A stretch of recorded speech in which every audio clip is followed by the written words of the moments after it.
আপনার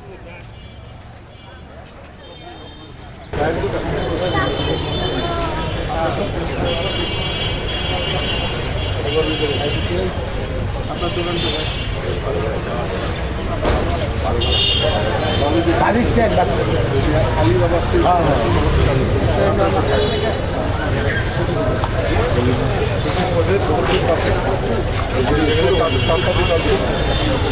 আমি প্রথমত একটু প্রেক্ষাপটটা বলতে চাই যে কেন এই দোকানগুলোকে আমরা আজকে তাদের হাতে হস্তান্তর করছি, পুনর্বাসন করছি।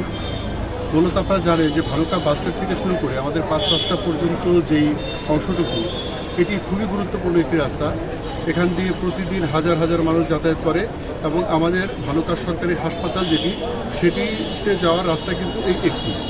তো যেটি আমরা দেখেছি এখানে যোগদান করার পরে আমি দেখেছি যে প্রতিদিন এই মোড় থেকে শুরু করে ভালুকা বাসস্ট্যান্ড থেকে শুরু করে 5 রাস্তা পর্যন্ত একজন যাত্রীর কমপক্ষে যেতে 15 থেকে 20 মিনিট সময় লেগে যেত। বিভিন্ন জায়গায় আটকে এই সময়টা নষ্ট হয়ে যেত এবং অনেক ক্ষেত্রে এমনও শুনেছি যে অ্যাম্বুলেন্সে থাকা অবস্থায় অনেক রোগী মারা গেছেন শুধু এই জ্যামের জন্য, যে জিনিসটি আমাকে নাড়া দিয়েছে। এবং আমরা প্রথমেই ভালুকা ওই বাসস্ট্যান্ড থেকে শুরু করে 5 রাস্তা পর্যন্ত অবৈধভাবে যে সকল দোকানপাট ছিল ফুটপাতে, আমরা তাদেরকে উচ্ছেদ করেছি। উচ্ছেদ করা যেমন আমাদের একটি দায়িত্ব, একই সাথে যারা এখানে কর্মহীন হলো তাদেরকে পুনর্বাসন করাও আমাদের দায়িত্ব।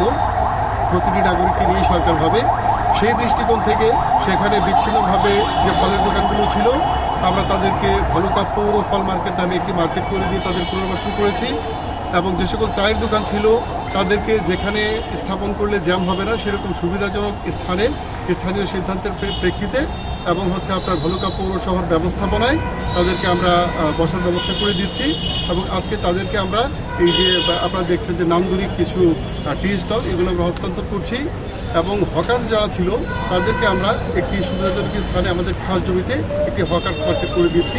এই পরিকল্পনা বাস্তবায়নের মধ্য দিয়ে একই সঙ্গে আমাদের ভালুকা বাসস্ট্যান্ডের যে যানজট সেটিউরেশন হবে এবং একই সাথে সেখানকার যে পরিবেশ, সেই পরিবেশটাও গোছানো থাকবে, সুন্দর থাকবে। জি, আপনি খুব সুন্দর প্রশ্ন করেছেন। তাদের উদ্দেশ্যে আমাদের মূলত বেশ কিছু বার্তা আছে। তার মধ্যে উল্লেখযোগ্য যে বার্তাগুলো সেটি হচ্ছে যে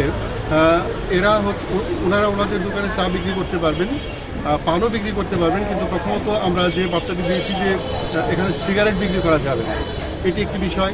দ্বিতীয় কথা ওনার চারপাশে 10 ফিট পর্যন্ত জায়গা উনি নিজ দায়িত্বে পরিচ্ছন্ন রাখবেন এবং উনি যে 2টি ফুলের তবে উনি গাছ লাগাবেন এবং কোনো বেঞ্চ স্থাপন করে কোনো ব্যারিয়ার তৈরি করা যাবে না।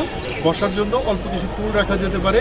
এছাড়া অন্যান্য যদি কোনো দোকানপাট বসে কোনো অবস্টাকল তৈরি করে, সাধারণ মানুষের চলাচলে, যানবাহন চলাচলে কোনো বাধার সৃষ্টি করে, সেগুলো তারা সংঘবদ্ধভাবে নিরসন করার চেষ্টা করবে এবং প্রয়োজনে আমাদেরকে অবহিত করবে, আমরা আইনানুগ ব্যবস্থা নেব। এই সকল শর্তেই আমরা তাদেরকে দোকানগুলো হস্তান্তর করছি। একটা ভালো একটা ব্যবস্থা করছে এবং ভালুকার পরিবেশটা ভালো করছে, আমরা অনেক খুশি। পায়া দোকান একটা ঘর হয়েছি, আলহামদুলিল্লাহ। আমরা ঘরে বসে দোকান বেশি করতে পারবো, পরিষ্কার পরিচ্ছন্নতা রাখবো, ফুলের টপ রাখবো, ডাস্টবিন রাখবো, 10 ফুট বাইরে পরিষ্কার পরিচ্ছন্ন থেকে সুন্দর একটা দোকান দিয়েছে, মানে দোকান দেওয়ার পরে পরিষ্কারভাবে রাখতে বলছে। এরপরে মনে করেন যে ভালুকা বাস স্ট্যান্ডের দোকানদারি করতে পারি সুন্দরভাবে মিলেমিশে। এটা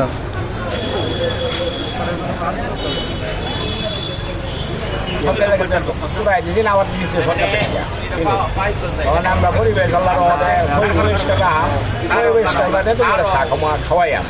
ধন্যবাদ জানাই।